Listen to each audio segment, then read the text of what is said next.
Bíblia comigo em João. Nós vamos ler o capítulo 19. Enquanto você chega em João, eu vou fazer uma pose para foto. Exatamente. Bora. Tem que sair bonitinho, porque eu só saio falando ovo. João 19, nós vamos ler dos versículos 17 ao 22. Achei muito legal o movimento do pastor Márcio de dar oportunidade para os jovens, né? Fazer o louvor, pregar. Dar oportunidade para os jovens fazer o louvor, fazer a pregação. Talvez são menorzinhos, né? Eu só achei um pouco incompatível no louvor dos jovens o Weber estar presente, mas o que importa é... jovem há mais tempo. Entendi. Não, cafezinho não. Já abençoe. Quantos encontraram? João 19, do 17 ao 22. Todos podemos fazer a leitura? Amém? Glória a Deus. Eu preciso ser breve porque o pastor Márcio disse que eu tenho só 1h40 hoje para pregar. Então vou ter que diminuir pela metade a palavra. Glória a Deus. João 19, a partir do 17, na minha versão, deixa eu tirar o papelzinho aqui, diz o seguinte: E levando ele às costas a sua cruz, saiu para o lugar chamado Calvário, que em hebraico se chama Gólgota, onde o crucificaram, e com ele outros dois, um de cada lado, e Jesus no meio. E Pilatos escreveu também um título e pô-lo em cima da cruz, e nele estava escrito: Jesus Nazareno, Rei dos Judeus. E muitos dos judeus leram este título, porque o lugar onde Jesus estava crucificado era próximo da cidade, e estava escrito em hebraico, grego e latim. Diziam, pois, os principais sacerdotes dos judeus a Pilatos: Não escreva Rei dos Judeus, mas que ele disse: Eu sou o Rei dos Judeus. Respondeu, pois, Pilatos: O que eu escrevi e manterei. Amém? Amém. Meus amados, eu preciso que você acompanhe comigo um pouquinho sobre essa introdução. Essa leitura que nós fizemos, ela trata-se ali da passagem da crucificação de Jesus. E quando a gente fala em crucificação de Jesus, nós estamos ligando diretamente o Cordeiro vivo que desceu dos céus. Amém. Aquele que Deus enviou para que a gente pudesse ser purificado dos nossos pecados. Glória a Deus. Ou não somente purificado, mas também não seremos cobrados aqui na terra pelos nossos pecados. Mas, para eu poder fazer um pouco mais de sentido, eu preciso voltar um pouquinho para falar do sacrifício do Cordeiro, e a gente precisa retomar lá em Êxodo 12, o primeiro sacrifício feito pelo homem acerca do Cordeiro, porque o primeiro sacrifício de um Cordeiro foi feito pelo próprio Deus. Quando Adão e Eva pecaram e eles deram conta de que eles estavam nus, a palavra de Deus fala que o Senhor sacrificou ali um cordeiro e fez para eles roupas com as peles do cordeiro, segundo o sacrifício, verdade seja dita, por um homem para Deus de um cordeiro, que se tem conhecimento, foi o de Abraão no lugar do seu filho, quando ele foi solicitado. Mas esse é um cordeiro que tira o pecado. Esse é um cordeiro de salvação. Então esse é um cordeiro específico, um cordeiro especial, um cordeiro que não poderia ser substituído, um cordeiro que não precisava fazer o que fez, mas por amor a você e por amor a mim ele fez, e agora nos aguarda para a gente poder nos encontrar. E este cordeiro, lá na época do Egito, nós precisamos, ali no capítulo 12 de Êxodo, você pode fazer a leitura com mais calma na sua casa, mas é exatamente quando Deus anuncia a Moisés a 10ª praga que cairia sobre o Egito.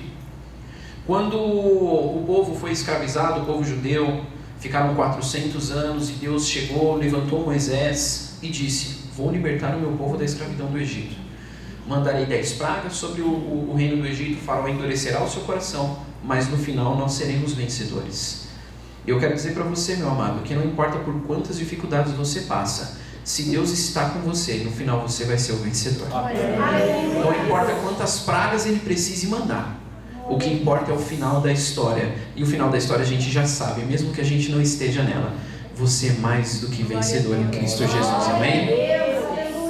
E ali diz, em Êxodo, que era necessário, isso foi dito no dia 10 do mês de Abib, era necessário separar um cordeiro. E esse cordeiro seria sacrificado pela tarde, no dia 14 do mesmo mês. E a separação do cordeiro por si só já diz muito sobre o sacrifício em seu início, porque quando você separa ele por 4 dias, significa que você está tirando o cordeiro do meio do rebanho, para que ele não se contamine com as impurezas que aquele rebanho possa trazer para ele, com as doenças. Não é só hoje que a gente vê o pessoal tratando, bonitinho, com seringuinha lá o rebanho, que só hoje que tem doença, na época também tinha. Então por isso foi necessário ser separado. Foi necessário que o melhor cordeiro, aquele macho de até 1 ano de idade, que não tivesse mácula, nem mancha, nem defeito, fosse além de tudo separado, para que ele pudesse ser sacrificado pela libertação do povo do Egito. E assim também foi com o nosso Senhor Jesus Cristo. Ele foi separado, ele veio à terra como um macho, um homem. Foi separado durante 30 anos para aprender da palavra, embora ele ensinasse mais do que aprendia. E ali ele estava separado do mundo. O cordeiro que foi sacrificado pela libertação do povo do Egito e o cordeiro que foi sacrificado pela minha libertação e pela sua não tinha nenhum defeito. Somente ele poderia fazer o que fez. Glória a Deus. Aleluia. Você sabe, meu irmão, o que é isso? Alguém que vai pagar o preço pelo meu pecado, sendo que ele não tem pecado nenhum. Alguém que vai pagar o preço pelo seu pecado, sendo que ele não tem pecado nenhum. E isso é interessante, porque quando nós nos deparamos com os nossos próprios pecados, a primeira coisa que a gente fica é com medo das consequências. Imagina você sofrer as consequências de um pecado que você não cometeu. A palavra que resume tudo isso é uma só: amor. E se você está aqui nessa noite é porque Ele te ama e Ele te trouxe até aqui para você ser lembrado que alguém morreu no seu lugar. E esse alguém não era alguém qualquer, é um alguém que desceu do céu, se fez carne, passou pelas mesmas dificuldades que a gente, não teve defeito, venceu o pecado, mas não parou por aí. Ele também venceu o mundo e venceu a morte e ressuscitou, está vivo hoje para a honra e glória do nome do Senhor Jesus Cristo. E ainda em Êxodo 12 disse que esse cordeiro, ao ser sacrificado, era necessário que o sangue dele fosse tomado e fosse passado não só ali nos umbrais da porta, mas se a gente vê direitinho no versículo 7 de Êxodo 12, ele descreve certinho umbrais ou umbreiras e na verga da porta. E a verga da porta, ela é interessante, porque eu estava meditando na palavra do Senhor para poder trazer isso aqui da parte do Senhor para nós essa noite, e eu vi que tinha uma palavra ali que eu não conhecia, que era verga. Falei, nossa, o que é isso? Fui pesquisar o que era verga, e a verga é exatamente a madeira que vai transpassada para que a porta pudesse ser finalizada. Então, quando aquela casa ela era construída, eu imagino que as construções naquela época poderiam ser de barro, poderiam ser de tijolos, eu não sei muito bem, de pedra em algumas situações, mas a porta ela não tem segredo. A porta ela precisa ser um espaço vazio para que você possa passar por ela.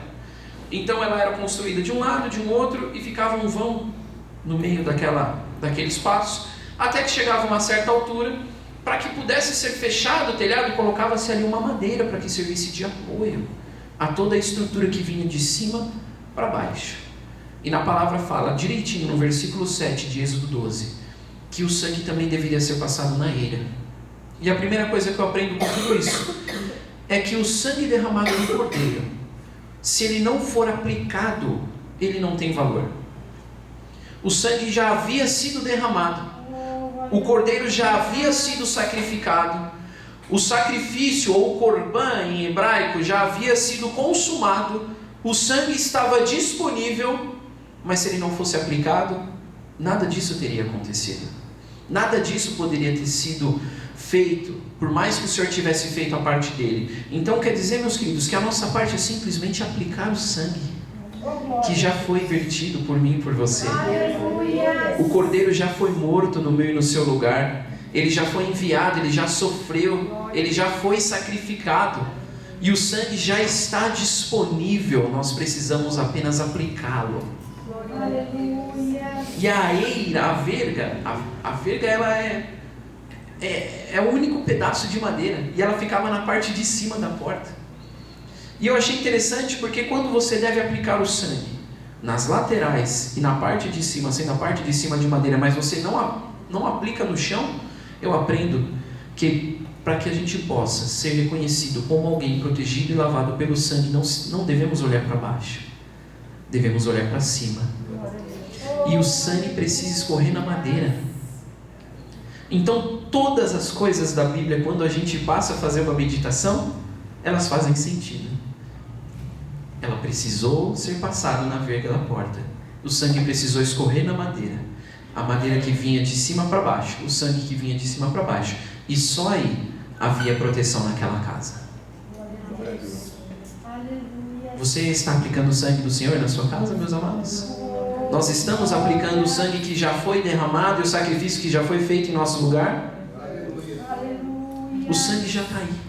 O sangue já está disponível. E quando... E tudo isso para tirar o povo judeu do Egito, sem que eles passassem pela morte. Porém, o castigo ao povo egípcio seria: aquele que não tiver o sangue nos umbrais e na eira de sua porta, o anjo passará e matará o primogênito, desde homens até os animais. E aí eu precisei voltar mais um pouquinho para entender. Eu falei: Senhor, tudo bem, é um castigo muito grande.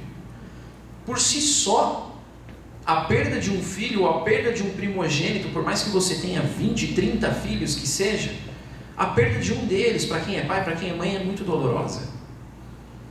E eu falei: Senhor, por si só já era uma praga um pouco difícil de aturar, mas por que o primogênito? E o Senhor, no Espírito Santo, tocou no meu coração e falou assim: se você voltar um pouquinho mais, você vai ver que aquele começo da história de Moisés já é um milagre. E eu queria mostrar para esse povo que o milagre já foi feito por mim. Só que aquela condenação que o homem colocou sobre a vida do meu povo é a condenação que eu reverti e coloquei sobre a vida deles, porque eu sou o Senhor. Ninguém mexe com o povo escolhido do Senhor, meus queridos. Ninguém vai encostar um dedo em você, ninguém vai colocar uma sentença sobre a sua vida que seja maior do que a sentença do Senhor. Moisés já foi um milagre, porque o rei daquela época viu que o povo egípcio já estava ficando menor em comparação ao povo judeu, e falou: peraí, precisamos fazer uma estratégia aqui, não podemos mais deixar que eles se reproduzam, então, a partir de agora, todos os meninos que nascerem deverão ser mortos, sacrificados. E falou isso às parteiras, porque as parteiras, segundo a Bíblia, as parteiras eram apenas duas, e elas atuavam somente elas com o povo judeu. Só que aquelas parteiras, por estarem perto do povo judeu, creram no Senhor. E muitas outras crianças, não só Moisés, também foram libertas. Quando viram que Moisés era um menino, a obrigação delas, por ordem do rei, era pegar Moisés e entregar ao rei. Não deixar nem que a mãe encostasse. Mas Moisés passou por tudo isso, ele ainda foi amamentado um pouco, e depois ele foi colocado. E eu aprendi com isso uma seguinte situação.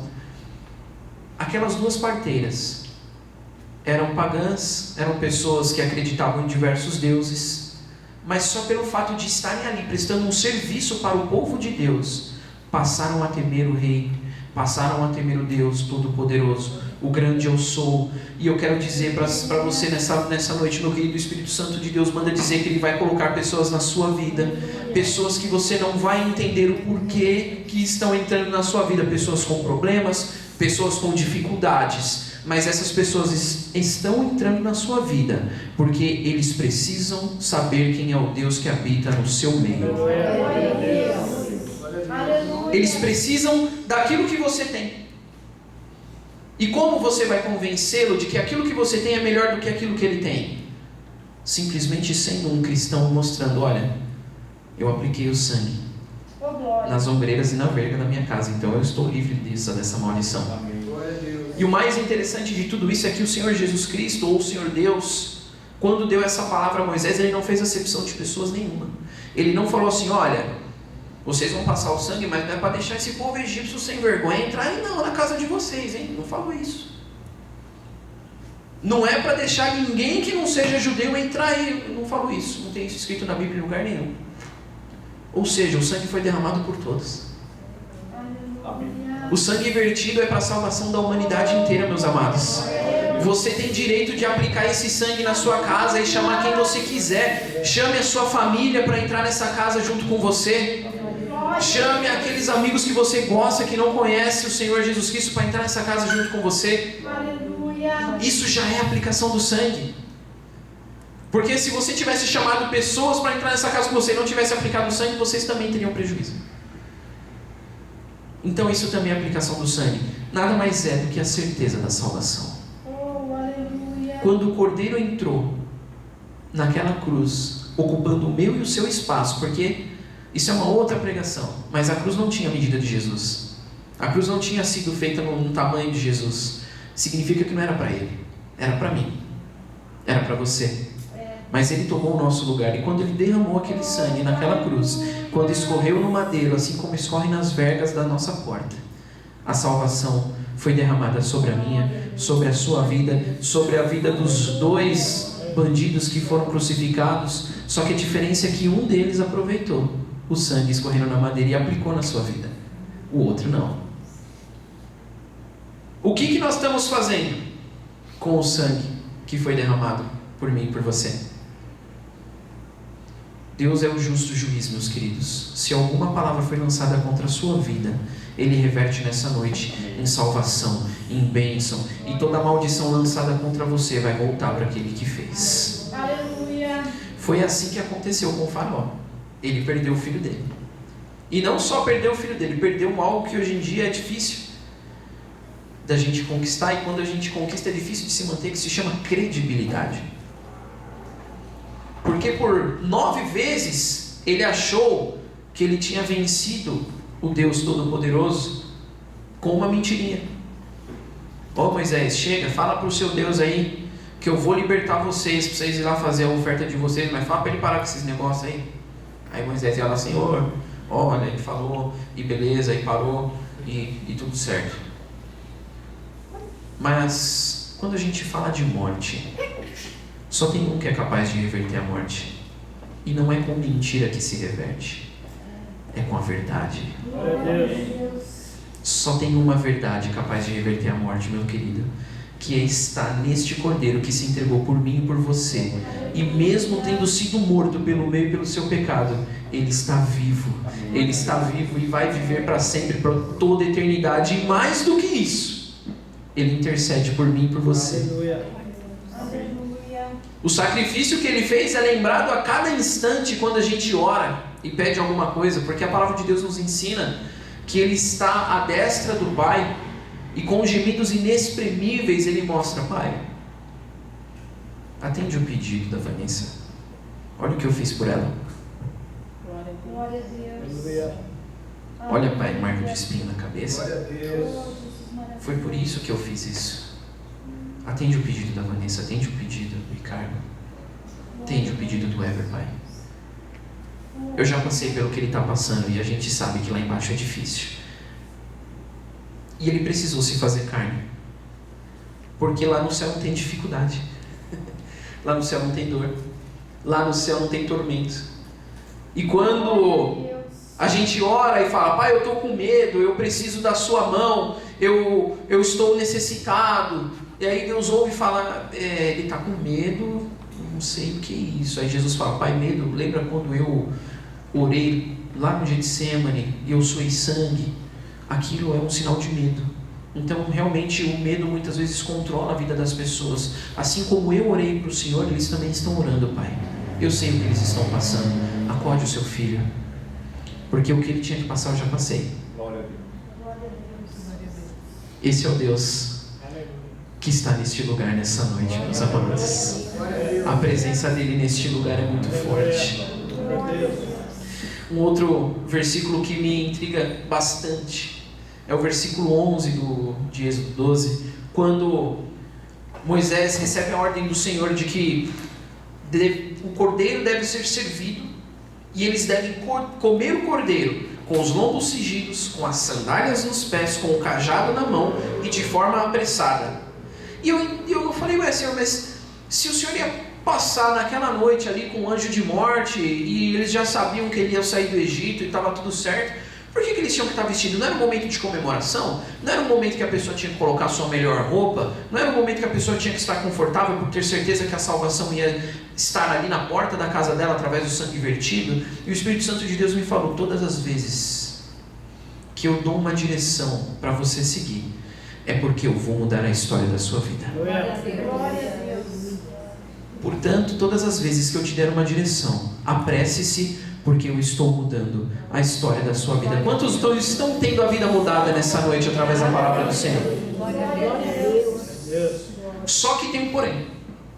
Os pães que foram servidos junto aos cordeiros naquela noite não deveriam ter fermento.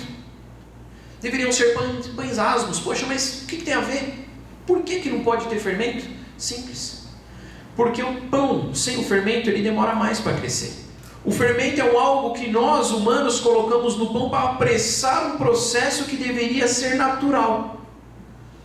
Então às vezes a gente acaba comendo algo com um sabor diferente do ideal, porque a gente quer apressar o processo de algo natural que vai acontecer. A gente só quer antecipar. Quantos entenderam? Amém. Então Deus falou para você nessa noite: não ponha fermento no seu pão, porque o tempo é meu. A promessa é minha. Não tente antecipar aquilo que eu estou fazendo na sua vida, porque quando eu faço, ninguém impede, mas o tempo disso acontecer sou eu que determino. Não ponha fermento no seu pão, meu querido. Só confia. Só faz a sua parte. Só faz a sua parte. Vai lá, faz o pão bonitinho, deixa a massinha crescer. Eu acho que é assim, né? Nunca fiz um pãozinho caseiro. Deixa a massinha crescer, depois faz a forminha bonitinho, põe no forninho. Se faltou alguma coisa, me perdoa. Mas eu acho que é isso. E não põe fermento. É isso. Ele vai demorar talvez 1 ou 2 dias para crescer, não sei. Quando com o fermento ele pudesse crescer em algumas horas, 3 ou 4 horas, não sei também. Mas imagino que seja algo assim. Desculpa, pastora. Sem fermento não cresce. Sem fermento Você não assa cresce. ele sem crescer mesmo. Então ele não cresce. Então significa que a vitória de Deus não tem tamanho, ela tem qualidade. Glória a Deus. Aleluia. Ela tem um tamanho suficiente para mudar a história da sua vida. Glória a Deus. De repente você faz a massa ali sem fermento, então você vai ter que empenhar muita massa para o pão ser um pão grande, certo? Quanto mais você fizer para o Senhor, mais Ele vai retribuir na sua vida. Aleluia. Glórias a Deus. Amém. E aqui eu preciso, eu estou explicando um pouquinho sobre o sacrifício do cordeiro. Já a gente entra na palavra da cruz da pastor. Tem mais uma horinha, né? Pelo que o senhor falou. Glória a Deus. E passaram muitos anos, né? Após a libertação do povo do Egito, mas o sacrifício do cordeiro se manteve durante muitas e muitas gerações. Porque tudo aquilo que Deus faz não é passageiro. As coisas dessa terra são, mas a palavra de Deus é eterna. Se Deus deu uma palavra de vitória na sua vida, ela vai se cumprir. Se Deus lançou sobre você uma bênção, essa bênção vai chegar. Se Deus falou para você que Ele ia restituir algo na sua vida, Ele vai restituir. Não coloque fermento, não espere que aconteça no seu tempo, mas a palavra dele não vai passar por mentirosa. Amém. Tudo que Ele falou, seja em Gênesis, está se cumprindo hoje, ou não. Tudo que Ele falou lá atrás, há 5.000 anos, está se cumprindo em Apocalipse durante todo esse tempo que a gente está vivendo ou não? Então a palavra de Deus é eterna, ela não vai deixar de se cumprir. Tudo aquilo que Deus institui, seja na terra, seja no céu, só vai acabar quando for cumprido na minha e na sua vida. E o sacrifício do cordeiro também. Passou o povo do Egito, eles ficaram 40 anos no deserto, entraram na terra prometida, aí entra Saul, aí sai Saul, aí entra Davi, aí sai, aí Saul, beleza, chegou Jesus. Na palavra de Deus fala que Jesus com sua família também ia para a festa do Cordeiro todo ano. E essa festa do Cordeiro eu preciso ser um pouco mais breve para explicar, mas vamos lá. Acontecia no Monte Moriá, tinha lá um templo sagrado, que no aramaico o pessoal, no hebraico o pessoal conhece como Beit Hamikdash. Beit Hamikdash. Eu tenho um em inglês a gente fala accent, sotaque diferente assim que eu sou, né? Eu sou Sou oriental, né? Fazer como oriental. Então, meu accento é diferente, meu sotaque é diferente. Mas o Beit HaMikdash é um templo sagrado que ficava no Monte Moriá. E ali acontecia o Corban, ou o sacrifício do cordeiro. E esse sacrifício do cordeiro, ele servia para reunir todo o povo judeu espalhado ao longo da terra. E a terra para eles não tinha, né? Aqui ainda a nossa parte das Américas, né? Então para eles era muito mais fácil a locomoção ali entre Europa, Ásia e África. Então esse sacrifício ele acontecia anualmente para ser lembrado aquilo que Deus havia feito pelo povo do Egito, porque era o povo dele, o povo hebreu que voltava para fazer essa celebração. Alguns estudiosos estima-se que essa festa reunia entre 80 mil e 120 mil homens. Então era algo muito, muito grande, algo muito, muito importante. Era talvez a maior festa, e ainda continua sendo, até os dias de hoje, do judaísmo / cristianismo, né? E naquela época, para as pessoas poderem participar desse sacrifício, o primeiro ponto é que elas precisavam estar com uma veste toda branca. A veste não podia ter nenhuma mancha. Está entendendo? Amém. O sacrifício, participar do sacrifício, veste branca. Aleluia. Amém, pastor pegou, glória a Deus. Precisa estar com a veste branca, meu querido. Ela não pode ter mancha. Para entrar no templo e ver o sacrifício do cordeiro. O cordeiro, ele era um cordeiro com as mesmas características. Um cordeiro macho de até 1 ano, que não tenha manchas ou defeitos. Acontecia todo dia 14 do mês de Abib, que hoje fica entre março e abril. Depois esse mês também foi chamado de Nissan. E o cordeiro era separado ali durante 4 dias. Quem fazia o sacrifício do cordeiro era o sacerdote do templo. E o sacrifício ele era mais ou menos assim. Quando pegava-se o cordeiro, esse cordeiro, imagina, por exemplo, um templo do tamanho aqui do nosso, só que lotado de gente, lotado, de 80 mil a 120 mil homens era estimado. Então as pessoas se aglomeravam para ver o sacrifício do cordeiro, todas elas em pé, não tinha lugar para sentar. E quando o cordeiro era apresentado, ele era meio que forçado a gritar. Porque o cordeiro, que é cordeiro de verdade, não grita em meio à dificuldade. Por isso que o cordeiro que foi entregado por nós não abriu a boca, não reclamou. Ele simplesmente, durante todo esse tempo que estava passando pelo que ele passou, o que ele disse foi: Pai, perdoa-os. Aleluia.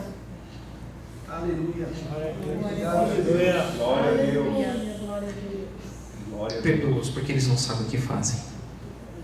Aleluia. Glória a Deus. Quantos de nós somos capazes de pedir perdão quando a gente está passando por uma aflição?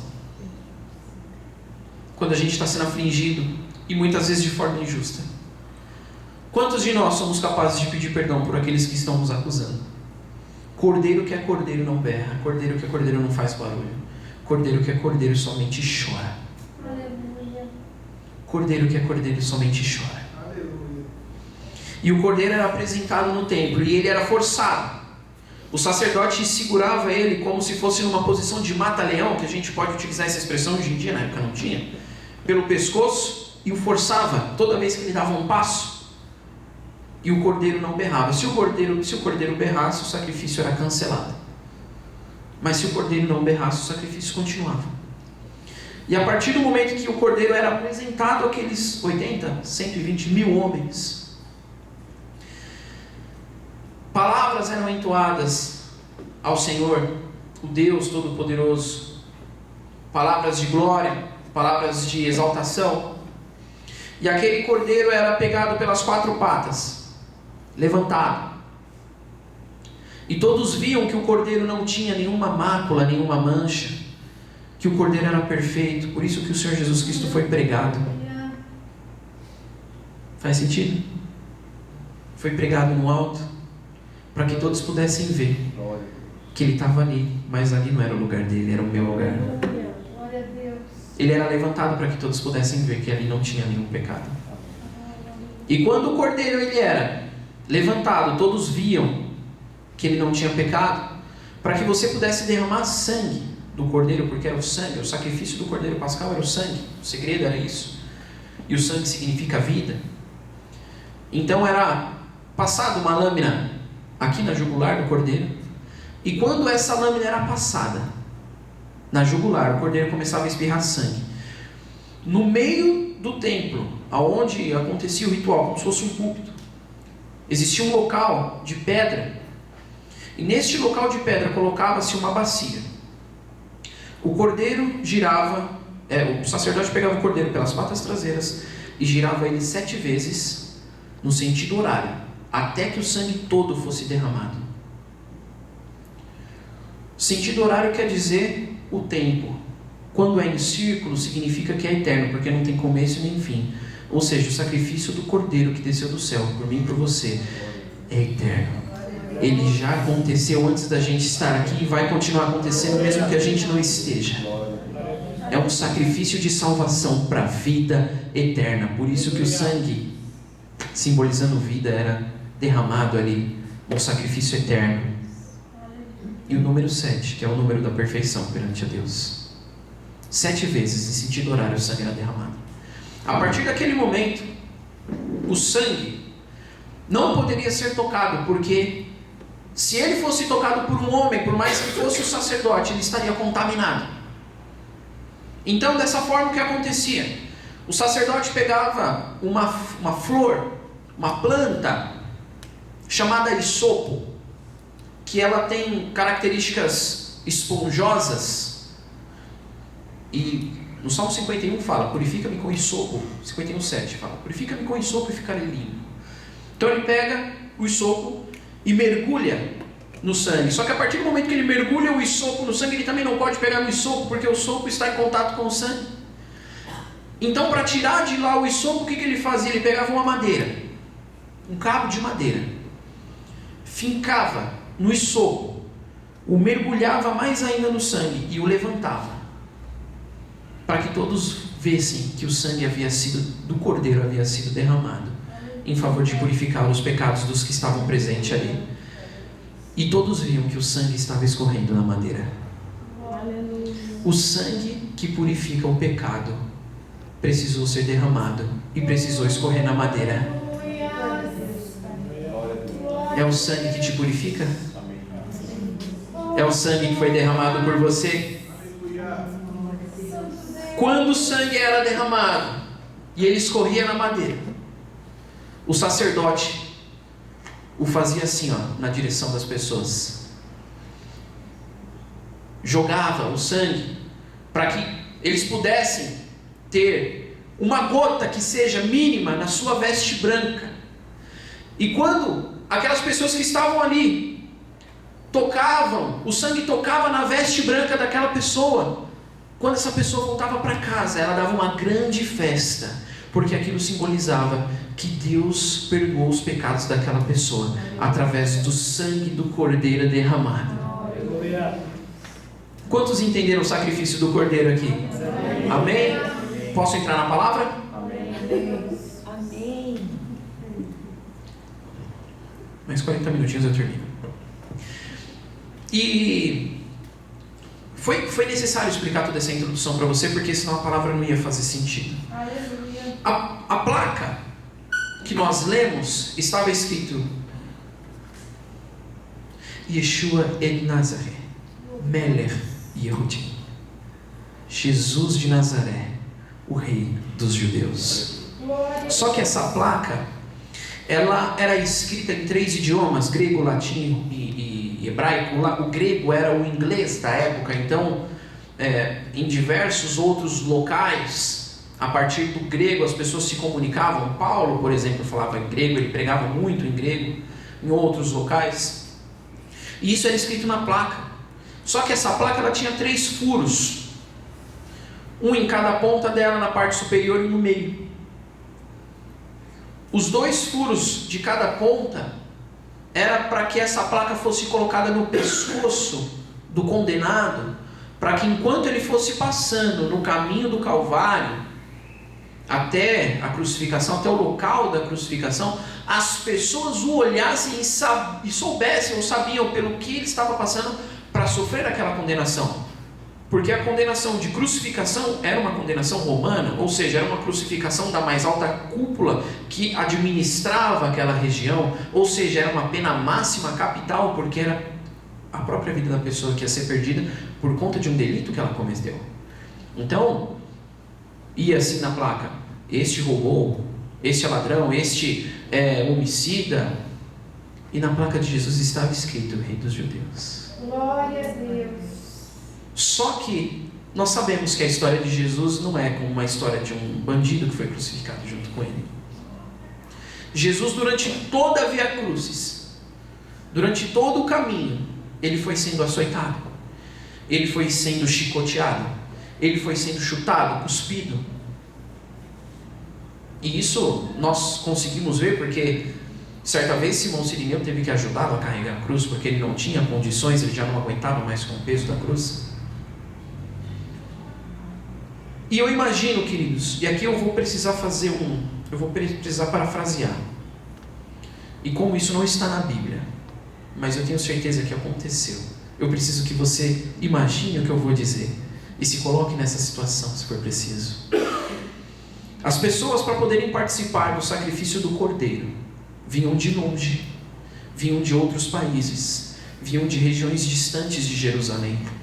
Só que para participar elas precisavam estar com uma veste branca, totalmente branca, sem nenhuma sujeirinha, nada. Se chegasse na porta do templo e a barra da veste tivesse com uma sujeirinha, o servo falava: "Oh, fora, sua veste está suja. Você não vai poder ver o Cordeiro hoje. Portanto, esteja com a sua roupa branca, porque o Cordeiro pode voltar a qualquer momento", como o pastor Márcio falou. Como a gente sabe que vai ser num piscar de olhos, assim como a Naila cantou, pode ser que a gente nem termine essa palavra e ele já tenha voltado. Quantos creem em nome de Jesus Cristo? Vai ser assim, portanto, mantenha a sua veste branca. E pessoas estavam com a veste branca, só que elas viam que ali passava um condenado. E a curiosidade mata, né? Eu falo porque, poxa, é simples. É só você ver um trânsito no meio da rodovia, você sabe que tem um acidente. Muitas vezes o acidente nem foi no meio da rodovia, ele está no acostamento, mas as pessoas param para ver. E muitas pessoas diminuem a velocidade, vem outra atrás e outra cacetada. Então acontece da nossa curiosidade nos travar em alguma situação. E eu imagino que as pessoas ouviram, certas pessoas ouviram que havia um condenado, que esse condenado estava apanhando, e que esse condenado estava sendo chutado, estava sendo cuspido, estava sendo amaldiçoado em palavras, que ele estava carregando sobre si o peso do pecado de uma humanidade, ele estava carregando sobre si o peso de uma cruz que não era dele, e pessoas estavam ali o humilhando, e chicote estralando. E eu imagino que as pessoas queriam ver o que estava escrito no pescoço dele através daquela placa. E quando chegavam perto para ver, durante alguns momentos, Jesus sendo chicoteado, o sangue do Cordeiro espirrava na veste daquela pessoa. E eu imagino que algumas pessoas que foram curiosas, foram ver o Cordeiro de perto sem saber quem ele era, tiveram suas roupas sujas de sangue e falaram: puxa, eu vim de tão longe para ver o sacrifício do Cordeiro dentro do templo, e agora minha veste está manchada, não vou poder ver. E pessoas iam indo atrás dele, e aquele caminho de sangue que Jesus ia deixando, porque ele estava todo ensanguentado. Quem já assistiu a Paixão de Cristo vai entender, e dizem que o filme da Paixão de Cristo é o mais próximo do que Jesus realmente passou. Não representa 100% do que realmente aconteceu com ele, mas a gente consegue ver que foi escandaloso o que aconteceu com Jesus. Ele sofreu mesmo pela humanidade. Só que eu imagino que pessoas que iam seguindo ele, o xingando, falando palavras contra ele, assim que pisavam no sangue, eram curadas, porque em Isaías 53 fala que pelas suas pisaduras nós somos curados, nós fomos sarados. Pessoas vinham de longe para entrar dentro de um templo, ver um cordeiro sendo sacrificado. Pegaram um pedacinho, uma gotinha de sangue para fazer uma festa. E Jesus transformava a história daquelas pessoas antes disso acontecer. quando o sangue dele espirrava sobre a veste branca daquelas pessoas. E o que eu quero dizer para você nessa noite, meu querido, porque eu já preciso encerrar, é que muitas das vezes nós estamos nos esforçando, nós estamos mantendo a nossa veste branca, nós estamos nos separando, nos cuidando para ver o sacrifício do Cordeiro, esperando que a gente receba uma gotinha. Só que aquilo que Deus tem para nós é muito maior do que uma simples gotinha. Lá no começo, no Egito, Deus mandou que fosse sacrificado um cordeiro por residência, e que o cordeiro tinha que ser o suficiente para alimentar a todos daquela casa, e que o sangue daquele cordeiro deveria ser passado nos umbrais na verga da porta. O que Deus tem com você não é só uma gotinha, meu querido. O que Deus tem com você é uma salvação de um sangue inteiro derramado naquela cruz. Não espere uma gotinha quando Deus derramou toda a sua vida para salvar a minha e a sua. Não espere que a sua veste branca vai ser coberta por um pingo, porque não é isso que Deus tem para mim, não é isso que Deus tem para você. Ele quer que nós sejamos lavados e remidos no sangue de Jesus.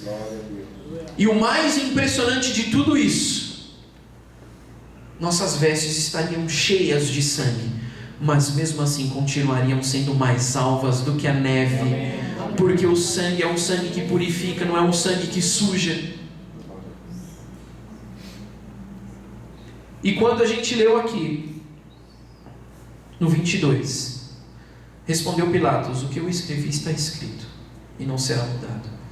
Significa que aquela história que Deus escreveu para a sua vida, quem escreveu foi Ele.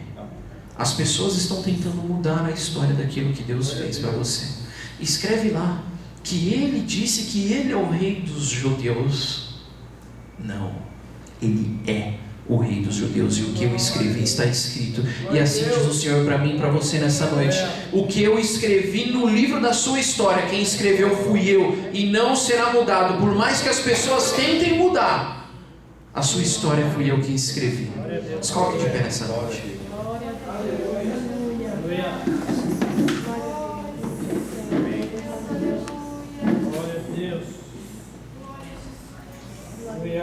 Comece a se imaginar passando por aquela via dolorosa, mas não no lugar de Jesus, porque a gente não vai precisar fazer isso. Se imagine passando por aquela via dolorosa e você encontrar de frente um homem todo ensanguentado, apanhando, e você estava num caminho, indo participar de um sacrifício, com a esperança de que uma gotinha caísse sobre a sua veste para que você pudesse fazer uma festa na sua casa.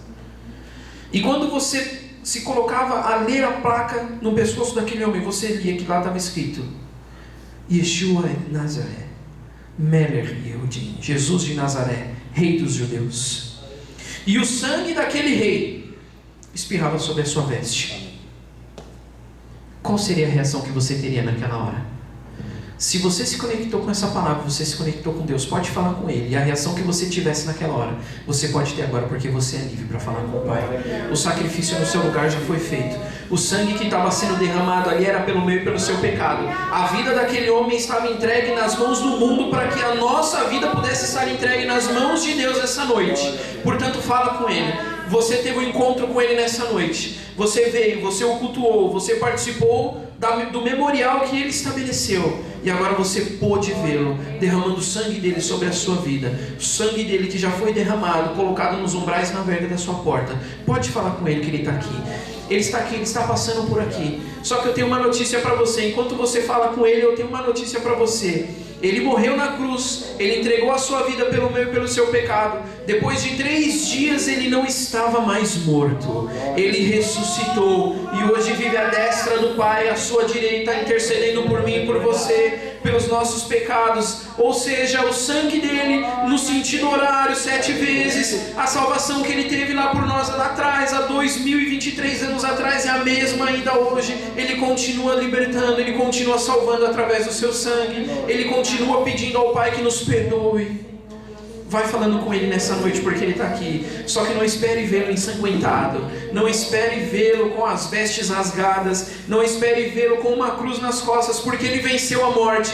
Ele venceu o mundo e hoje Ele está aqui como um rei, com a sua coroa na cabeça, com uma espada afiada saindo de suas bocas, com os seus olhos com chamas de fogo na sua coxa, escrito Rei dos Reis, Senhor dos Senhores. Ele está aqui nessa noite. Fale com Ele, que Ele quer te ouvir. Que palavra você tem para esse Deus que entregou a vida no seu lugar e no meu lugar? Oh, aleluia, Santo Deus Todo-Poderoso. Santo, santo é o teu nome, Senhor. Graças te damos, meu Pai, pelo seu sacrifício em nosso lugar. Graças te damos, Senhor, porque aquela cruz não tinha a sua medida, Senhor. Aquela cruz tinha a nossa medida. A placa que foi colocada ali, Pai, falando que o Senhor era o Rei dos Judeus, é porque não tinha como te acusar de nada. Mas se fosse colocado uma placa ali, uma placa com os meus próprios pecados, Senhor, talvez não coubesse numa só placa. Por isso eu te peço, Senhor, perdoa os meus pecados, perdoa os pecados dos meus irmãos que estão aqui nessa noite. Nos livra, Senhor, de todas as acusações, porque eu sei que o Senhor já passou por isso em nosso lugar, ó Pai. Em nome de Jesus, Senhor, venha ao nosso encontro, Pai. Quando nós esperamos receber apenas uma gotinha de um cordeiro, o Senhor vem e nos dá um abraço. O Senhor vem e derrama sobre nós todo o sangue que tinha no seu corpo. O Senhor vem, ó Pai, e nos mostra que tudo aquilo que nós esperamos é muito pequeno perto daquilo que o Senhor quer nos entregar, ó Pai. Em nome de Jesus Cristo. Eu quero perguntar nessa noite, antes de entregar o microfone para o pastor Márcio, se tem alguém aqui, nessa noite, neste lugar, que tem esperado apenas uma gotinha vindo do sacrifício do Senhor. Se essa pessoa está aqui nessa noite e você puder vir aqui, eu te convido, porque o Espírito Santo do Senhor diz que tem alguma pessoa aqui nessa noite que tem esperado coisas pequenas de um Deus grande, tem passado por coisas pequenas, esperando coisas pequenas, passado por batalhas grandes, mas o Espírito Santo de Deus está aqui nessa noite falando: o caminho que eu percorri foi grande, o sangue derramado foi grande, então o que eu tenho na sua vida também é grande. Não espere uma gotinha. Se você está aqui, pode vir aqui nessa noite. Eu quero fazer uma oração por você.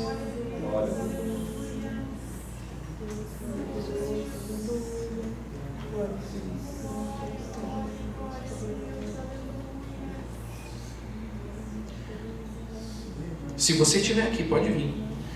Se você tiver coragem, a coragem que ele teve de passar por tudo que ele passou no meio do seu lugar e quiser vir aqui, pode vir.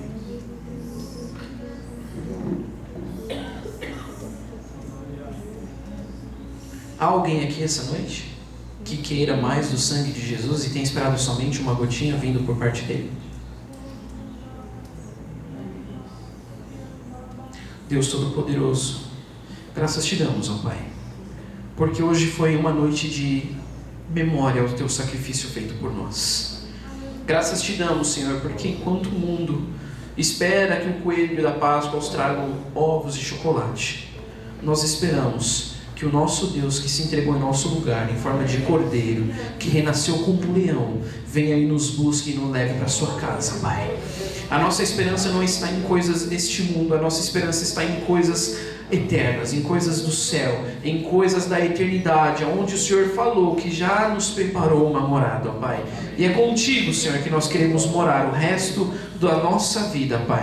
Portanto, Senhor, nessa noite eu te peço, derrama do teu sangue cada vez mais, ó Pai, nesta igreja. Derrama, Senhor, da tua santa proteção sobre cada um que está neste lugar, ó Pai, porque o sacrifício já foi feito por nós, Senhor. Ao que nós devemos fazer é apenas aplicar o sangue. Nós aprendemos isso nessa noite, ó Pai, que nada adianta, Senhor, nada adiantará do teu sacrifício se nós não aplicarmos o sangue nos umbrais, na verga de nossa porta, ó Pai. Portanto, eu te peço, Senhor, em nome de Jesus, ó Pai, nos lembre todos os dias do sacrifício que foi feito em nosso lugar e que não nos deixe pecar, ó Pai, para que possamos cada vez mais ser parecidos com o Senhor Jesus Cristo, que veio, se entregou como uma ovelha muda sem pecado, faleceu como um cordeiro, mas ressuscitou como um leão e hoje ruge neste universo de glória, para a honra e glória do teu santo nome, Senhor.